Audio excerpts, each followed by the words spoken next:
All right, I got to do this again. Whoops.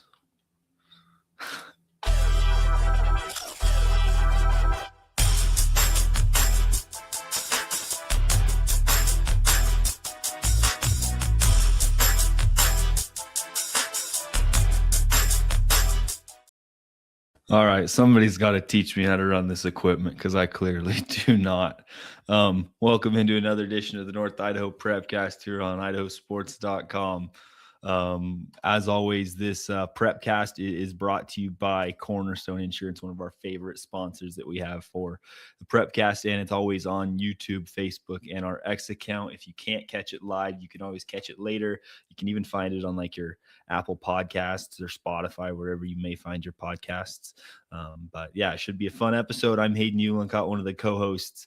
We're really looking forward to today. We have a lot to get into. A busy week from Boise State basketball, just an awesome weekend down in Boise for all the teams from Northern Idaho, and then we also have a very special guest that we're looking forward to bringing on the Prepcast and just grilling them with some good questions. So without further ado, let's bring on Scaggs. How are you, man?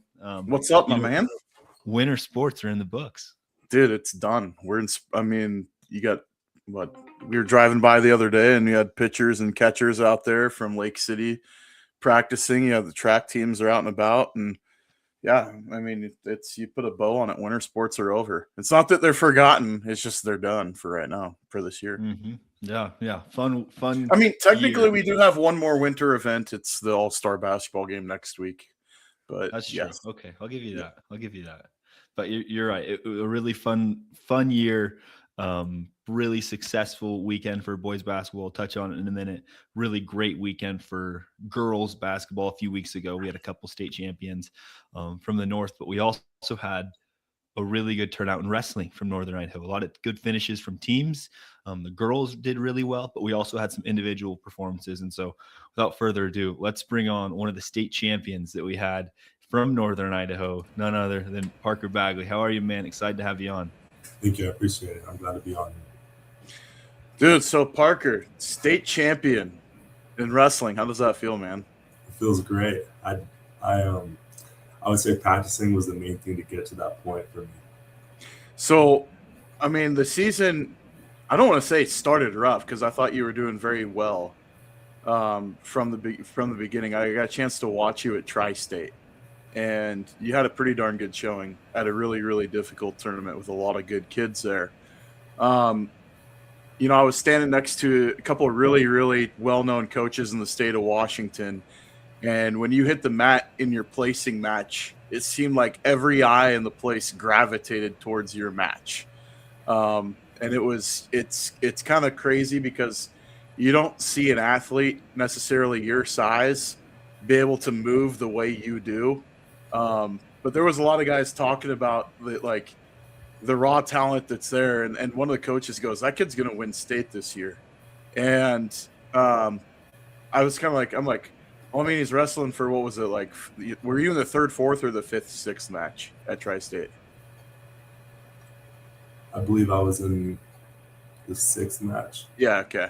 So he was saying, I'm like, at the time, I'm like, I mean, yeah, he's talented, he's good. And he goes, no, just how you look at that kid right now, how he's moving, he's still picking up things that he's going to pick up along the way the rest of the year. He goes, mark my words, this kid will win state in Idaho. And he's a state champion coach on the west side in Washington. So that was pretty cool that there was guys that were from other areas that were watching you wrestle and seeing, the type of talent that exists. Was there a certain moment in the season that you thought this really could happen? Like this could be my year? I believe the point of the season was at Raleigh when I was wrestling him because he beat me. And it motivated me to push myself to look at different people and how I can beat them and really push me into practicing and how I can become a better wrestler. Do you have a partner in the room? Because not every heavyweight has a partner that's similar size. Do you have another partner in the room that's close to your weight class? No, I have a 215, but that's it. You got 215. So you have to roll with coach quite a bit? Yeah. I usually got signed up for that duty when I was coaching. So I always had to wrestle with my heavyweight because the next closest kid I had was like 189. But yeah, those days my back's still feeling it. But what was your post state championship meal? It was 8 eggs and sausage. Sausage. All right. I was expecting something way more sweet. Parker. Come on, I was expecting like some cake, some brownies. I've been known to eat donuts before a match. I won't lie, so I can't lie about that. When I was in high school, I watched our 103-pounder after state. He had been sucking weight all year. He normally walked around like he was around 125, and I watched him after his state championship match. The kid put down a gallon of ice cream, just like sitting there in the stands eating ice cream in front of everybody else. It was, yeah. You always see like things about wrestling that people don't really notice is, with the descent plans and having to manage your weight and everything throughout the year, like how restrictive and disciplined you have to be with your diet at times. And being in the upper weights, I don't know how close you were to that 285 mark. If you had to keep your eye on your weight and all that stuff very often. But, for the other people that out there that don't know about wrestling, it's interesting that you see those guys that'll be, that had to drop during the season, and then you can go to the buffet the day after and they'll weigh in and weigh in out. And then, they'll gain 12 pounds in food in a matter of like 4 or 5 hours. So, go ahead, Hayden. All right, I wanted to ask you this one, Parker. Since I'm not a pro at wrestling, so this is a very probably naive question to ask you. But you talked about how when you lost that match at Raleigh Lane, it kind of opened your eyes to, okay, who do I need to keep my eye on? How can I beat these individuals? What goes into doing that? Like, what are the thoughts running through your mind of like, okay, how can I beat this individual wrestler? What are things that you look at that maybe strengths, weaknesses that you have that you maybe can implement against somebody else?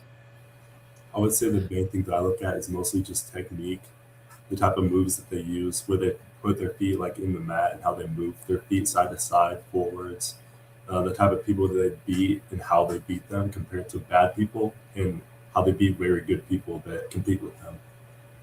Do you watch quite a bit of film? Is that fair to say? Yeah. Yeah. Yeah, I like that. That's sweet. Awesome. Scaggs was telling me that he watched a lot of film, and I'm like, well, I'd be curious like how that works for if you watch every opponent, or do you watch a lot of your own tape? I think it really kind of depends what you're looking for. Yeah, I mean, sometimes you take a look at your own tendencies and, watch yourself on how would you beat yourself on the mat so it can change how you approach the match. So you're not leaving yourself open to getting caught because you're looking for the same things that your opponent's looking for, or the opportunities that you're presenting them. It's wrestling is such a unique sport. Do you have a preference between wrestling and football? Which one do you like more? I would say I like football a lot more. Yeah. Really? Why is that? I'm curious. Like, genuinely. I did wrestling because of football, actually. So it's just a stepping stone. What about football what about football do you like about it that so much more than some of the other sports? Well, with football, the thing is that it's a team sport, so you can build up bonds with the players, the coaches, and you can do that for wrestling as well, but it goes so much more in depth. And the effort and the drive of the game, you can apply it to everyday life and in the future, not just inside of the game. Totally. That's a good answer. That's a great answer. All right, so you obviously had a pretty big coaching change from last year, or I guess 2 years ago, to last year, this past football season with Coach Hobart stepping in. What was that last year like? And then what have you thought of Coach Hobart in the last 9-10 months? Careful, because he watches too. He does. Big fan. I would say that he's very helpful. He's a lot of coaches. I'm not going to say names, but a lot of coaches, sometimes they help out their players. They do stuff for them. But that doesn't mean that they're fully invested into their players and their teams. And I would say Coach Hobart is one of those coaches that is invested in the team and will do what he can, not just to win, but to help out his players as a person. I would agree with Zane. He's that type of guy. He's 100% all in. So I'll ask you this one, just from the player aspect. What has the difference in facilities been like as a student athlete compared to where you were to where you are now, with like, you know, the old Bengal field compared to now having that crazy stadium with the LED lights and the awesome grandstands and locker rooms and all that stuff? Like, how has that been for you and your teammates having that opportunity to play in that nice of a facility week in and week out? I would say it feels really nice. Whenever I'm on the field, actually, when I'm playing in a game, I usually don't notice a lot of the stuff until it's like popping up on me. But it's very nice, and we try our best to take care of it and help out as many as like the janitors and people that help us out to make it look nice and keep it nice. That's awesome. Scaggs, I had a feeling that you asking that, I could just tell looking at Parker. He's like, yeah, I really don't care where I'm playing. I just want to kind of play football. He's a gamer. It's like, you can put me at Old Bengal Field. You can put me out anywhere. I'll play. I mean, I went to the place not to be named across the river. So, I mean, like, you know, I'm a Clarkston grad. So there could be a little bit of jealousy there. Trust me, there's probably no jealousy. They know what you have. So, you know, obviously, you know, on X and everything, you've been posting a lot about the recruiting process and everything. How has that been going? Is that kind of snuck up on you all of a sudden, or was that stuff starting last year a little bit or during the summer, coming into your junior year? And, you know, what is going into some of the decision-making process for you to pick a place to commit to? So it started a little bit in the summer, but then it kind of like died off until after all the college football seasons ended, and then just full on just everything went off, and they all started texting me and calling.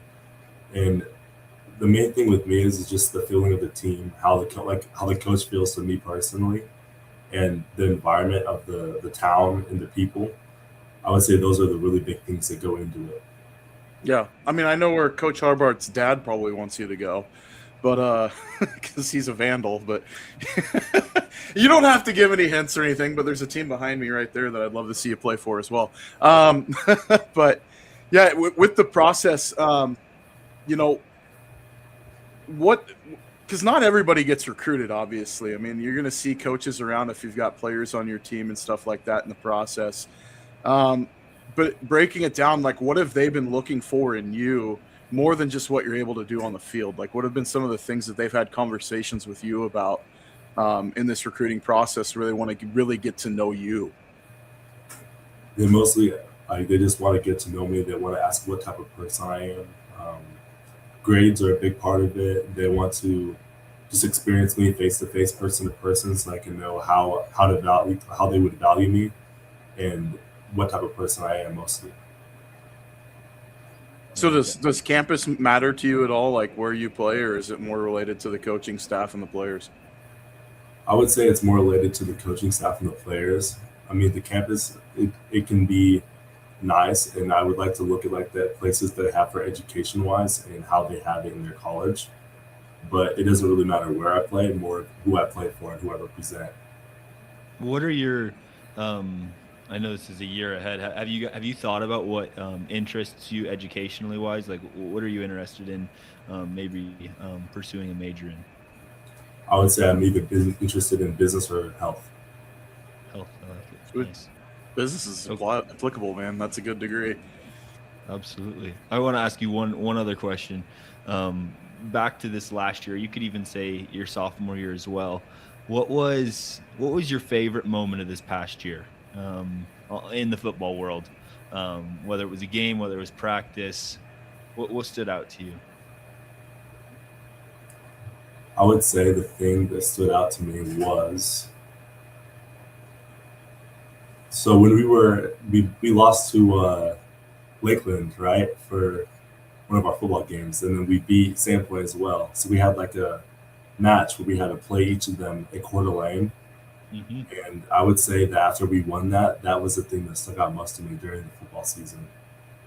That was a really cool. I mean, Scaggs, you know that well. That was a really fun round robin that you guys got to all take part in. It was intense, man. I was on the call for that, and it's something that people don't really, because you have to condense an entire football game. Obviously, you remove the kickoff aspect and everything else, but in the Kansas City tiebreaker, like, it's crazy how much the kicking game comes into play in that.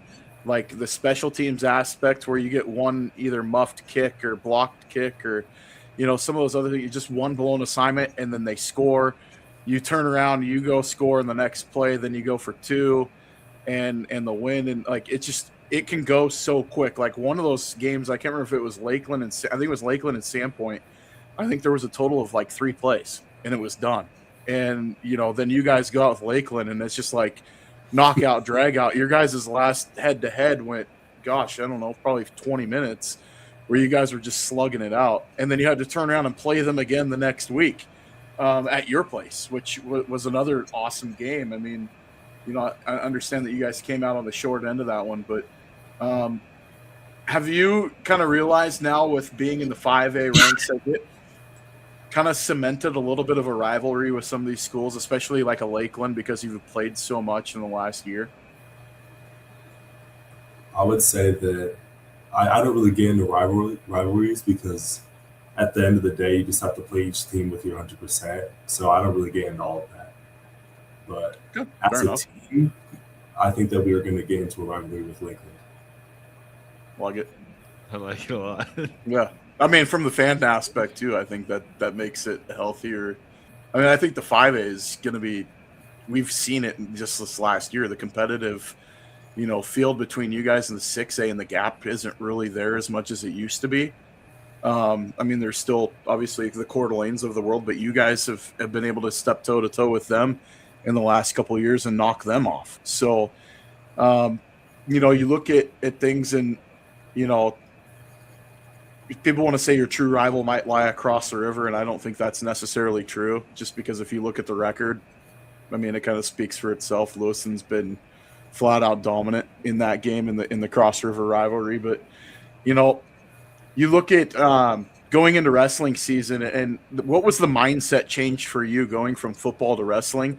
Did that take some time to kind of acclimate between that team aspect going into the sport where you kind of have to pull yourself into your own world and kind of focus on what you do individually, every single day? No, I would say that I was ready for wrestling season right when I got into it. And just the practice and how I went about things was completely different. So now that season's over, have you checked your weight at all, or do you kind of have an aversion to scales right now? I've checked my weight. I got to 270, so. Oh, there you go. Okay. And you're what, 6'3.5", 6'4"? Yeah. Yeah, okay. Can you dunk? Yeah, I can. That's impressive. That's impressive, dude. I had to ask because you get an athlete that's built like you, man. It's a freakishly. Has Coach Malm pursued you to try to draw you to the basketball court at all? I can't shoot, so I ain't gonna lie. all I could do is rebound. That's about it. That's awesome. Oh. Did you get a chance to cheer on some of your football guys like Way and some of those boys last weekend at state? No, I didn't get the chance to. Okay. I did get some congratulations. So. That's awesome. Yeah. Are you guys pretty tight as a group? From sports? For your football core of guys, like, are you guys pretty close? I would say we're pretty close. Yeah, we always it's like hard to say with exactly how, but we talk to each other about sports. We try to get each other into other sports. Like a lot of football players, we got into track to do this year. So I would say we're building a very good bond right now. Are you doing track this spring too? Yeah. Nice. Okay. You doing like throwing events, or are you gonna run? Hurdle, javelin, distance? Are you doing distance? Distance shot, yeah. You don't want to run the 3,200? I think I'll save that for my teammates. Okay. Well, Parker, we appreciate getting to know you a little bit more, and looking forward to running into you on the sidelines next fall. Both Hayden and I will have the call on a number of your games, I'm sure. So we'll have to be sure and grab you and pull you aside and shoot the breeze a little bit before games. But we wish you all the best in the recruiting process. And as the months pile on, you go towards your senior year. It's probably not going to be an easy decision, I'm sure. Like you got some great schools that have made you offers already, and I'm sure there's probably more trickling in daily. I'm sure that are showing interest. So we can see why, though. You're a great kid. You're a great athlete. You do a whole lot for your school, and I've asked your coaches, and I'm good friends with one of your assistants about the type of kid you are, and everybody just says how great of a kid you are, and you're just one of those guys that first one to show up, last one to leave, always asking the right questions. So keep doing your thing, man, because you're fun to watch, and congratulations again on the state championship. Thank you. I appreciate it. Absolutely. All right. Thanks, Parker. Always fun to have you on. Thank you. All right. Sweet, Scaggs. That was a good time. He's stone cold to the point. He knows exactly what he wants. It's all business. All business. Yeah. That's awesome, though. He's a fun one, and he's one of those athletes. I mean, he continues the trajectory that he's on, and keeps putting in the work every day. He's already been successful. He's one of the ones that you'll put a pin on as far as from Lewiston High School, lore that you've seen players like Jake Scott that's had long careers in the NFL and things like that. He's going to be one of those dudes that you'll see doing some things at the next level if he continues the way he's got a good head on his shoulders, and he's a great teammate. Yep, totally with you there. I was thinking of Jake Scott. That's exactly the name that came to my mind. Was Jake Scott. All right, let's switch over to basketball. It was a fun weekend. Where seems so sad. Where do we start? Should we start at the bottom and work our way up? I think so. I mean, there's so many stinking bright spots. I think we could choose like 10 things that let's start at the bottom where there was no North Idaho representation. Yeah. No, yeah, I think it's a good spot to start. All right, 1A was fun. That was the game. Those are all the games that I was on the call. I got to give a shout out to Rockland. Shea Neal. He gave me a shirt. Head coach for Rockland. I got to get another shirt. I wasn't rooting for Rockland. You can ask Gary Jones. I did not root for anybody at all. I promise you. But this was a tournament that had Timberline and Court of Christ, and they're both matchups. We came into it thinking, okay, could Court of Christ maybe pull an upset, and Timberline, how could they do? Timberline had a tough draw with a team like Cary. Cary kind of hit I think they started out hitting like 4 threes in the first half. That gave them a good lead. Timberline couldn't get rolling. They ended up going to that other side of the bracket, taking on Dietrich. That was a wild game. I think Dietrich was up 17. I can't. It was huge. And Timberline crawled all the way back. Corbin Christopherson hit a game-tying 3 to go into overtime, and they end up getting the win. They end up playing Greenleaf and losing to Greenleaf in the consolation. But I think it was a pretty great weekend for Timberline. I think they probably wish they were playing maybe in that third place game, but I think you got to be happy about playing on Saturday. And then for Court of Christ, Scaggs, I think this was the weekend this was the team we were like, yeah, we don't really know what to expect with Court of Christ. I mean, every coach I talked to said the same thing. And it felt like there was a lot of athletes on the floor. There was potential. I just felt like Water Springs was a really refined team that had 2 really good players that became very hard for Court of Christ to match up against. I thought they did good. I thought Greg Hayes matched up well with Corbin Nelson. And then they also met a team like Greenleaf, Greenleaf's a lot better than I think people think. That's kind of my takeaway on the 2 North teams. Yeah. And, I think also too, the bench depth comes into play a little bit. Rockland was so deep. The 1 through 7, were guys that probably would have started for any team in the tournament. Size comes into play a little bit. And what do we see from Timberline and Court of Christ next year? And maybe this is a note for the North that scheduling wise, you got to try to adjust a little bit and maybe pull in some more difficult competition early on, or even add games to your schedule if you can fit them in. weather's going to come into play and cancel games or whatever. Like, we know that that's just an inevitability living up here. But, for those teams, I think it's going to be something that's going to have to come into the picture, that you're going to have to schedule for the max preps rankings. Timberline could have been underseeded at 4, maybe, if they'd picked up some more games. You don't know. Like, it was, Coeur d'Alene, same situation. You're playing the same teams over and over again up north.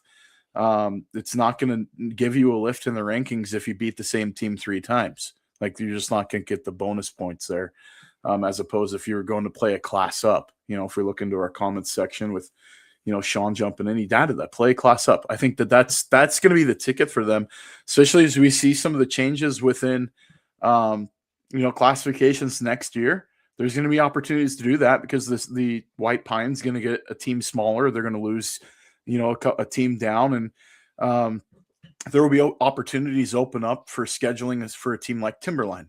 You look at, North Idaho, if you have, Wallace, you've got Lakeside, which, playing those teams, it's going to give you a lift in your rankings, even if you're competitive and not necessarily winning those games. So, yeah, you're going to have to schedule a little bit different, because getting the time to see at the tournament like Timberline, hey, we got to win at state. Like, get the monkey off your back. They've been there before in years past, but, what's it going to take to get to the right side of the bracket moving forward instead of going to the left side moving forward? Because you want to be going forward towards that further right side. And, and sometimes it's just, the athletes that come through the door, and you just, in the small school especially, you just have to work with what you have. So finding, continuity within your lineups, within your coaching staff, like, that's going to be the thing that's going to have to be the ticket for them. And I'm looking at Coeur d'Alene, new coach this year, young coaching staff behind their coach as well, is one of the players that played last year. Yeah, Ben Connolly's on staff. Can help you in practice maybe, but at the same time, like, getting that experience at state sometimes is the catalyst. Just getting there can move your program forward. So I look at both these teams that have a high ceiling too, with a lot of returning guys for next year. Mm-hmm. Yeah, you look at Rockland. Rockland played Dietrich during the regular season. They played Cary. They played Garden Valley. They played Water Springs. And they played probably the next best team in the state in Mackey. Yeah. All those teams they had played in the regular season, and that benefited them greatly. And the same thing goes for Water Springs. Same thing goes for Garden Valley. They played each other as much as they could. I understand there is a difference because there are not a lot of 1A schools in northern Idaho. No. And so you're right. You have to do exactly what Sean said and play up north. Yeah, he also mentions that, Rockland played Butte County, a team that missed out on the state tournament. Yeah. But it shows that you have to challenge yourself, and I guarantee all the coaches would probably agree with us there. I mean, it doesn't hurt playing like one of the 6A JV teams. I mean, like, if we're going to they have. Yeah, playing the 6A JV teams isn't going to be a poo-poo game either, because a lot of those schools have some deep talent pools. But looking at this, I don't think it's a complete and utter failure for the North at 1A. I think Timberline getting the win against Dietrich, a really good team from last year. That's a team that's got a championship pedigree within their program, and that's a big win for Timberline. Mm-hmm. Do I think they ran out of gas for Saturday? I do a little bit. I think that's probably why we saw the lopsided score there in the consolation championship. It doesn't mean that they're a bad team. It doesn't mean Greenleaf is bad either. We're not making excuses, but I think that, having an OT game the night before in the 5 o'clock spot didn't really give you fresh legs for the next day. No, I would say that Rockland and Garden Valley are two of the best teams I've seen at the 1A level in a while. Like, it's not since Kendrick 2 years ago. Yeah, I mean, Rockland's good. Rockland's a tough matchup for a lot of teams. I mean, you they got good athletes. They really do. It's tough to compare. All right, let's switch over to 2A. 2A was the fun. 2A was the fun one, right? We had 3 teams. I'll take my victory lap. 3 teams from the north: Kendrick, Prairie, and Lakeside. That semifinal. Well, I'll start here. Kendrick was actually losing at the end of the first quarter against Grace. Grace was probably the best first round matchup, first round opponent, I suppose. And that kind of looks to be true. You look at that second game. It wasn't really that close either. But that semifinal game, Prairie and Lakeside, that was a fun game. Prairie led most of the way. Kendrick or Lakeside got hot in that fourth quarter, was able to get the upper end. Prairie couldn't hit a shot, and they ended up winning the game. And then you talk about the state championship of just how well Lakeside played, just everything they did to shut down Kendrick's offense. I was telling a couple people, like, I don't think I've ever seen Kendrick sped up. I haven't seen Kendrick frustrated.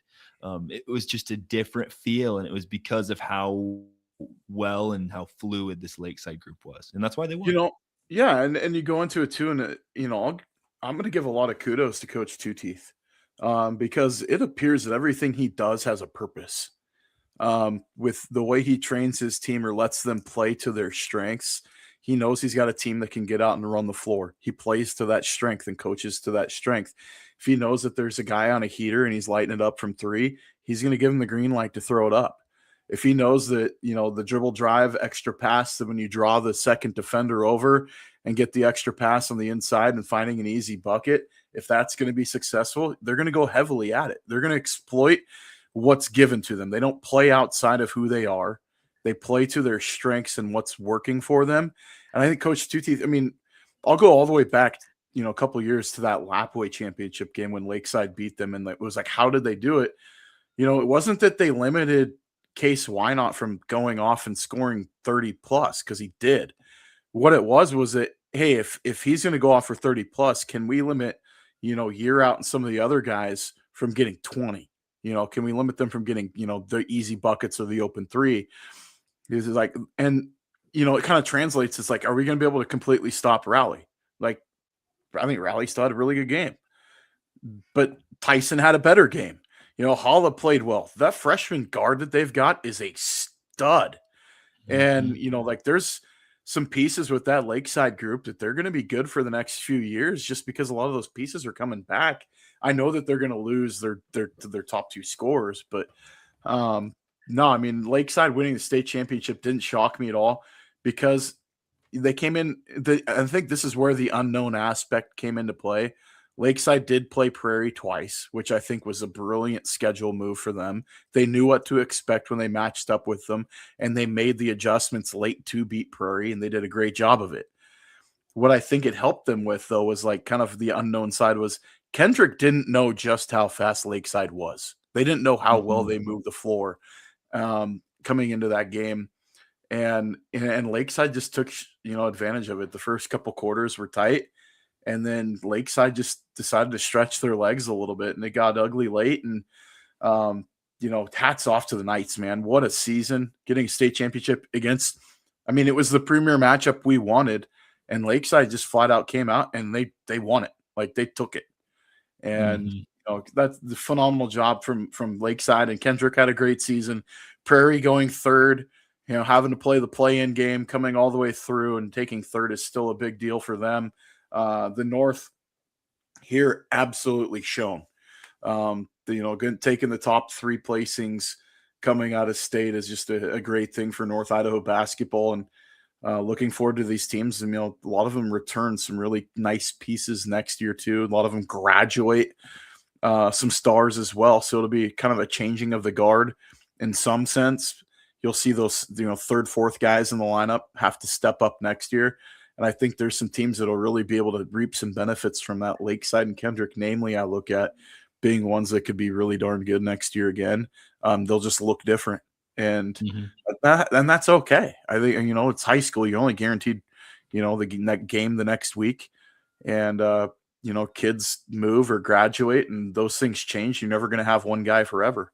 But, a great feather in the cap for a career for, Tyson Charlie and Jalapeno to be able to go out on top with a state championship against the number one seed. That's a great job by Lakeside in that game.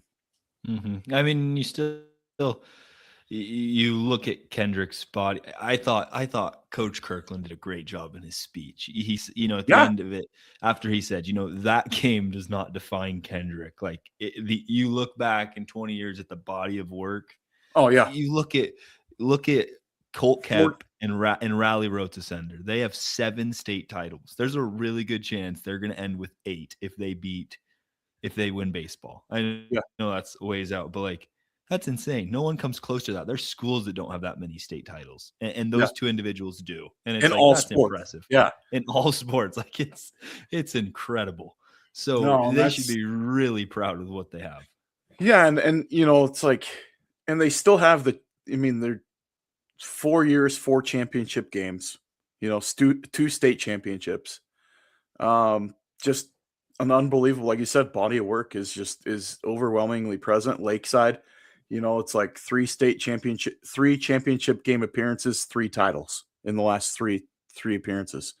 Um, that's an impressive feat too. I mean, it's something that shouldn't go unnoticed. And there was one stat. This was the one that was kind of fun to me. I was looking at like counties, state championship per county. That Benoit County has 2 state championships. Guess how many high schools they have? 2. 2 state championships, 2 high schools. Both schools go on to win state champs, and that says a lot about the region. It was like I was kind of joking around. I think it was with Sean actually. I texted him. I was like, "There's something in the water in Lake Coeur d'Alene because there's 3 schools attached to it, and 3 state championships coming out of it." So, but yeah, no, it was an awesome weekend at 2A, and I mean the North just absolutely looked like juggernauts. I mean there was a definitive dividing line between the North teams and the rest of the state. Mm-hmm. Well, let's hop over to the other Benoit County team that won in St. Mary's, who really it was a very close field. Like there was a lot of good games. I remember talking with Leif Morrison, who was one of the broadcasters with Paul, and he's like, we never had a bad game. Like everything was really competitive. Yeah. And I think you see that why Orfino went 2-0. I thought there was a good chance Orfino was going to make the state title game. And they're like, yeah, they just couldn't hit shots, and the teams played around them. I mean, New Plymouth, a 6 seed, had a 6'10" guy. Like it was, and that really went against Orfino, who ended up just not being able to match up with them. But you look at St. Mary's, they take care of business against Parma. They take care of business against Ryrie. And then that game against Wendell was a fun game, but St. Mary's just looked better. They did. How well that JJ Year outplayed, and the Barta brothers, and even Ribrick was a factor, man. Like how many of those guys that were just and then you throw in Gustav and all the. I mean, it was you go 1 through 8 or 9 with that St. Mary's team, and they all contributed in some way at some point in the tournament. And whether it was a big stop coming in on a timeout or a foul situation, and you get one of the guys, you go deeper into your bench, and they stand up and they get a good stop. It wasn't necessarily having to fill it up, in the bucket on the score sheet. Sometimes it was just on the defensive end, limiting their best player from getting an open look. And I mean, Coach Chase deserves all the love in the world, not just on his personal battles, or not just from this season too, but you throw in the personal, go both ways. That, with the cancer diagnosis and the battle there, that he kept showing up day in and day out, and he didn't let the kids know, like as far as, he didn't show it necessarily, maybe as much as, his wife talks a lot about it, which is, so cool to see on social media how much of a cheerleader she is for her husband and his, kids on his team. But, St. Mary's just looked complete. And that 50-43 game, watching that game, is like, I thought it looks close on the scoreboard, but there was, Wendell just couldn't get within. I think 4 was as close as they got it at any point. St. Mary's just wouldn't give it up. And just a great job from St. Mary's, going 11 games in a row down the stretch, winning 11 in a row after that loss to Kendrick. Yeah, it was the Orfino Kendrick back-to-back losses. And then they go 11-0 to end the year and get a state championship in St. Mary's once again. I mean, what an awesome lift for the community. Awesome job by the kids. And Coach Chase, I think, needs to be in the discussion as one of the better coaches, if not one of the best coaches in the state of Idaho, just based on his body of work and what he does with that group at St. Mary's. Does such a good job. And, those kids earned it, and they're going to get their flowers. We've got awards and everything else coming up through us and through, statewide awards and Hall of Fame awards and all that stuff. This team, just you talk about the body of work from the entire season. like you can learn more in your losses than you can learn in victories sometimes. And I think those 2 losses, I look back at those and I'm like, I don't think Orfino and Kendrick knew what they did to St. Mary's. St. Mary's needs to send those 2 teams a thank you card because I think that was exactly what they needed at the right time to go on the run that they had through the district tournament, the state tournament, to get that state championship. Because, I mean, that was a different group. They were really, really good going in through the season, right? We talked about their win streak that they had going back to the week 1 loss. And then after that, they hadn't lost until they had, hit the speed bumps with Orfino and Kendrick. And, then they go on another run again. And, beating the teams that they beat, Parma looked pretty good for an 8 seed. Like you talk about the level of division between this classification. There was really no bad team in the tournament. And it showed on the scoreboard in most games. I mean, the most lopsided one was the 8-5 consolation game. And then outside of that, it's, everything's pretty much a, 2 or 3 possession game. Mm-hmm. Yeah. I want to give myself a pat on the back since I'm probably glad that they're probably glad I didn't cover the 3A state tournament because I look back and I covered both their losses this year of Kendrick and you were the it was all your fault. Yeah. The good thing I was not on the call for that state title game because I was a bad luck for St. Mary's this year. You were the kiss of death. Yeah. Okay. I was. Shout out to Kofi and Tim Parrish saying congrats Lakeside and St. Mary's, the radio guy for St. Mary's and occasionally Lakeside. But let's hop over to another team in North Idaho that made it to a state title game. And I'll be honest, Scaggs, this was the most surprising team to get here. Absolutely. Without question.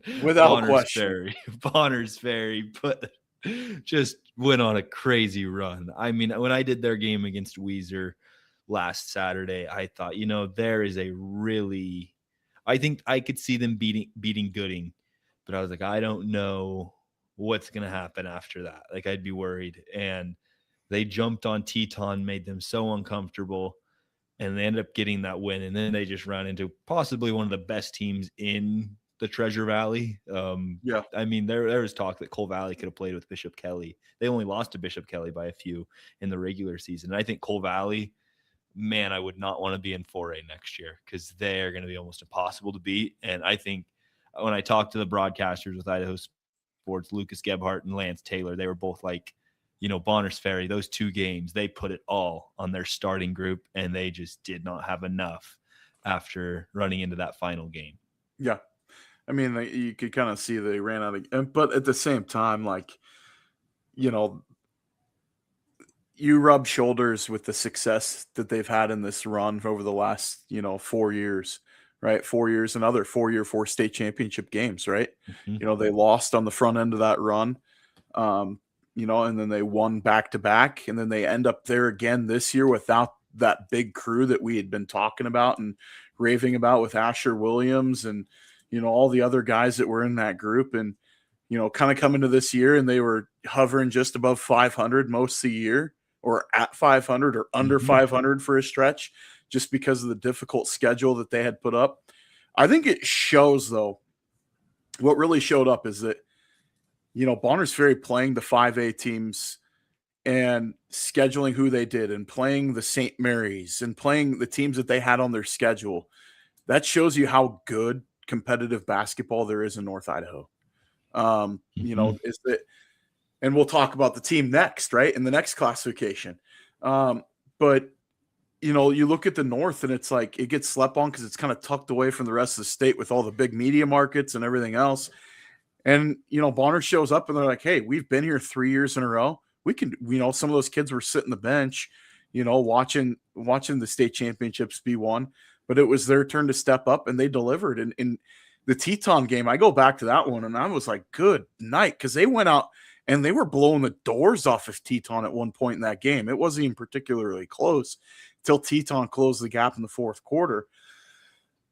But it was just an impressive showing. I mean, everything seemed to be falling for them, and they were getting stops. I mean, they really had Teton all out of sorts in that game.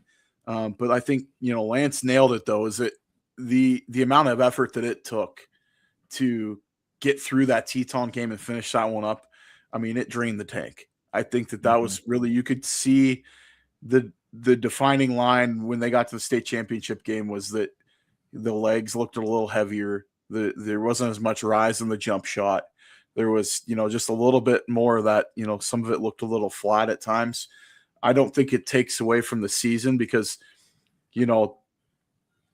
the record's not going to blow you away, right? You look at their win-loss record and you're like, that's an okay year. But then you're like, that team played in the state championship game. And you're like, what? And then you go back and look at the combined record of their opponents. And you're like, oh, how many of them played in the state championship game that they played this year too? Or how many of them made the state tournament? Or how many of them were in the finals in their district tournament? And they're just all over the place. And so, I mean, that says a lot about how Bonners had to schedule this year. Why were they the 5 seed instead of the 3 or the 2 was because they didn't get a lot of those wins because they were playing up. Coal Valley got to bankroll more wins. Snake River got to bankroll more wins. But yeah, I mean, I think the Badgers overachieved, and I'm not saying that in the negative connotation because I had them, the ceiling for me was like 3rd, 4th game. Like 3rd place game I thought was a ceiling and the floor was consolation. But they played in the state title game and they went toe-to-toe with probably the hardest road going in. They didn't win the state championship, but what a phenomenal finish this season for the Badgers. Yeah, I want to note a couple things on Bonners Ferry. It was Coach Greg Castee's first year coaching. So, I mean, that's a tough testament in itself, replacing Nathan Williams. The other thing, this Bonners Ferry group only has 2 seniors, Saleha Bubakari and Micah Thompson. That's all they lose. I mean, granted, those are 2 starters and 2 dudes that have a lot of size, but you still bring back Ty Schrock, you still bring back Peyton Hinthorn, you still bring back Jameson Cartwright because you bring and they got back some talent guys, and they got some talented freshmen too that are sitting the bench watching those older players go. So like, there's going to be some players that are going to come through Bonners. I know the dad of one of their freshmen who has got to travel to state. He's like, their youth teams were winners too. So like, you're not going to see the fall off as much as you may see with some of these other teams that graduate just the lion's share of their roster. There's a lot of talent that's still around, hitting the gym in Bonners Ferry. Yeah, without question. I think, in Bonners Ferry as a team, Scaggs, we never once had in our North Idaho 9. Nope, not once. Never once did we have them in our North Idaho 9. No. I can probably assure you they will probably be in our North Idaho 9 next week or in 2 weeks.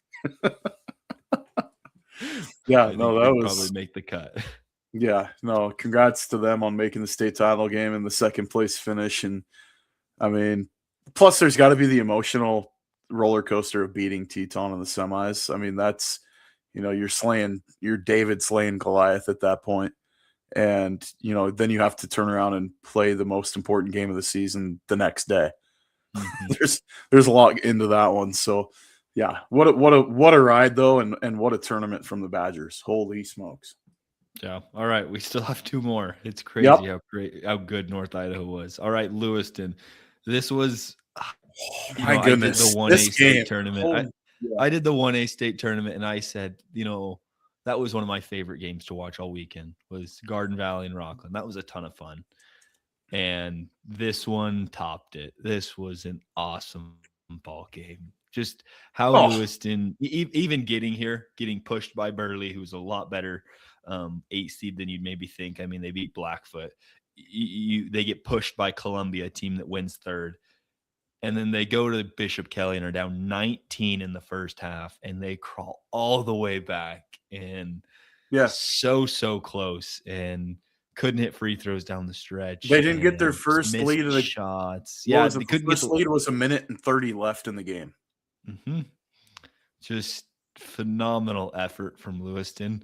Really unfortunate they couldn't get it done against a good Bishop Kelly team. Bishop Kelly proposed a lot of mismatches against this Lewiston group, and second half totally they did it to Preston too, though. So uncomfortable. Yeah, they made Preston uncomfortable. I mean, that was just to see. I mean, obviously they beat Twin in the first round, and Twin goes on to win the consolation. that tells you the road that BK had to play, because Lewiston's road wasn't easy either. BK was kind of, but everybody was looking at Lewiston like, why are they the 1 seed? And then you watch them, they come out of half and they're down, 16 at halftime or 15 at halftime. And they come out and they go on an 8-0 run to open the third quarter. BK gets a couple big buckets, and they keep stretching the lead back out. Lewiston will come back and shrink it. They go into the fourth, and Lewiston opened the fourth with a monster run. And then with 3 minutes left, Lewiston's within a bucket. And people are just shocked.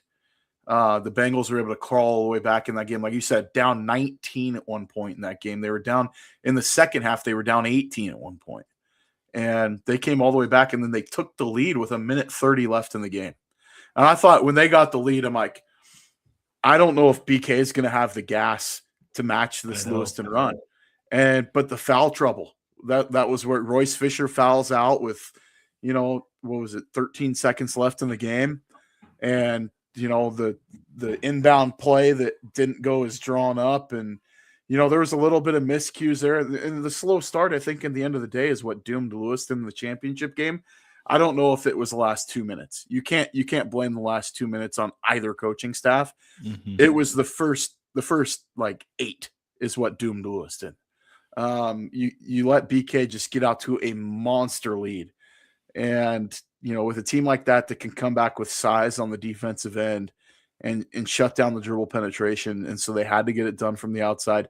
They had to get it done from the foul line, which they had so much of that game, and then they couldn't hit the late free throws.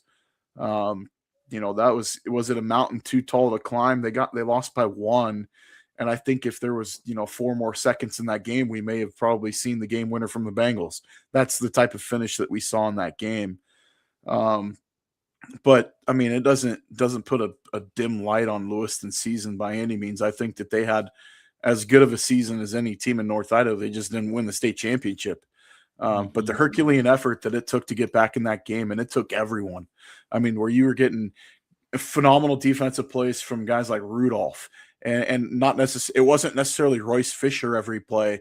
It was the other guys that were getting the stops. It was, Way, or it was Haynes that came in off the bench and had a huge presence down low, trying to match some of the size of BK. Like there was a cast of supporting characters there that were doing the job that they needed to do in the second half to try to get Lewiston back into the game, and they did.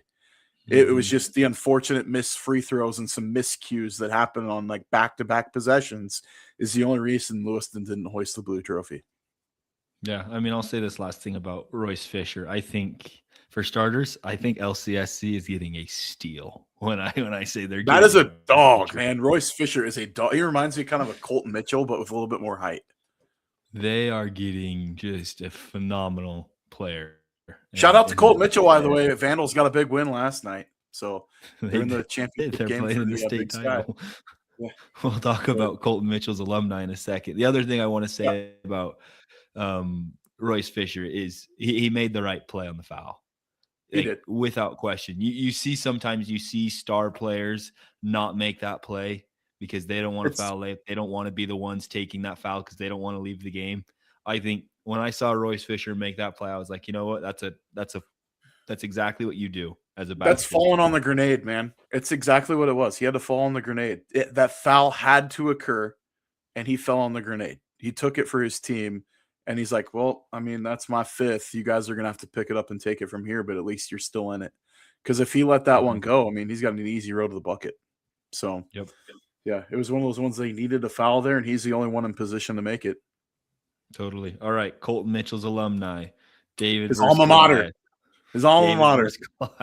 Oh, boy. Lake City. They just phenomenal. I think that second game versus Centennial, just taking it to Centennial, never making it feel close. Yep. And then just this matchup with Hawaii. It just, I thought in the first quarter they started out whatever it was, 12-3. Maybe it wasn't 12-3. Something like that. They were down against Hawaii, and I'm like, oh boy, Hawaii's gonna roll. It's gonna look exactly like last year, a 30-point blowout. And they call a timeout, and everything switches, and it never felt close again. No, it didn't. Lake City felt in control. I mean, don't get me wrong, heading down the stretch, when it was 2 minutes left and Lake City's up 10, I still felt like, Owyhee might come back. And it felt like Owyhee could always come back, but it was like Lake City just felt in control. And Carlson had himself a heck of a tournament. I mean, let's be real and call a spade a spade. He had a phenomenal tournament. The one that just like I look at and I'm like, holy cow, like just the contributions he made on effort plays on the defensive end, or maybe it's a second effort play on Watson was a freak, man. Mm-hmm. Watson was an absolute animal out there as well. And I know that our tournament MVP was Carlson, but I thought Watson could have been, it was 1A and 1B in my opinion as far as contributions at key pivotal times in games. You get a huge block from Josh Watson in the first half, when Owyhee was trying to get back up and get the lead back in Lake City. That play where Watson swats it, they turn around and go down the other end of the floor and get the bucket, and they didn't trail the rest of the game. I mean, that was it. That was the turning possession to where the game flipped on its head right there in that second, and Lake City did not let it go. I mean, yeah, Owyhee tried to make a run late, but Lake City just was so impressive in their run and playing who they played. And it made me think, I sat there and I'm like, how would Post Falls do in this situation? I don't want to take anything from Lake City in their state championship, but the North of all years, like Post Falls and Lake City were just neck and neck every game this year, except for the district championship game, the pivotal final game. I wouldn't be too sure that Post Falls wasn't there getting a trophy on Saturday too. And like I said, I'm talking about the body of work from North Idaho as a whole. There were some really good teams that weren't even in the tournament in some classifications too. But we talked about 6 teams from North Idaho played for a state championship this weekend. We got 3 champs, and unbelievably impressive efforts from everyone. I think as a whole that, the North looked so dang good, and, 3 titles and 2, we kind of combined District 1 and 2 just because of the leagues, the way they work out. But just a phenomenal finish to the winter season from North Idaho. The 3 teams that got state championships, they all won them in different ways. And they all looked a little bit different, but at the same time, like they all got the job done. And key pieces from those teams, a lot of senior leadership, a lot of youngsters that are coming back or juniors that are going to be back next year too. And I'm excited to see, how things turn next year. I think we could see a repeat of some of these teams coming back again next year too. So that's, there's a lot of dangerous programs and teams waiting in the wings for their chance next year also. But feather in the cap on the year. What a finish. And, we'll have our all North Idaho teams coming up, in the near future. Probably, was it next week or the week after? I can't remember what we were going to decide on that one, but you're going to see a lot of the players that we talked about today in those lists, man. It was impressive. The stars were out on Saturday in the Idaho Center. Yeah. Super. Just great efforts from everyone, girls basketball as well. We'll need to count it up and see how many trophies that North Idaho walked away with in the last 2 weeks. I think I'd be so curious to see the last time that North Idaho did this well at state. I don't know if I can come up with. We were due, man. I'm telling you, because there were some years like we got championships that were like the girls looked really good one year, and the boys kind of fell flat on their face in a lot of classifications. And then there was years the boys were extremely strong, and the girls came in with high hopes, and then they fell flat. And I think this year, like kind of everybody carried through and held their water this year, and did by and large a great job. Yeah. So we're going to take a break next week, and then we'll be back it'll give us a week to kind of, put our thoughts together and figure out who's going to be on the all North Idaho teams. We might have some interviews in the next couple weeks, in 2 weeks from now, with some of the state champions. We'll see if we can figure that out. But we appreciate you guys tuning in. It's always fun. We also make sure if you missed this part of it, or if you're here right now and you didn't watch Parker Bagley, go back and watch that. Parker's a great kid. Can't say that enough. How grateful we are that Parker was able to join us. I can't say that enough. And this is one thing I'll finish with this thought: is that you listen to our broadcasters from around the state in different areas, and they encounter kids from North Idaho during their games or talking to them in passing and stuff like that, we're pretty darn lucky that we got so many good kids up here. Not just good players, but I'm talking like good people. I think that says a lot about, you know, our communities and our parents and the schools and staff around these student athletes week in and week out. We got great kids, man. Not just good players, but we got great people. Mm-hmm. I love the way you end that. That's perfect. That's perfect. Sweet. Well, as for Ryan Scaggs, I'm Hayden Uhlenkott. We will see you in a couple weeks on the North Idaho Prepcast.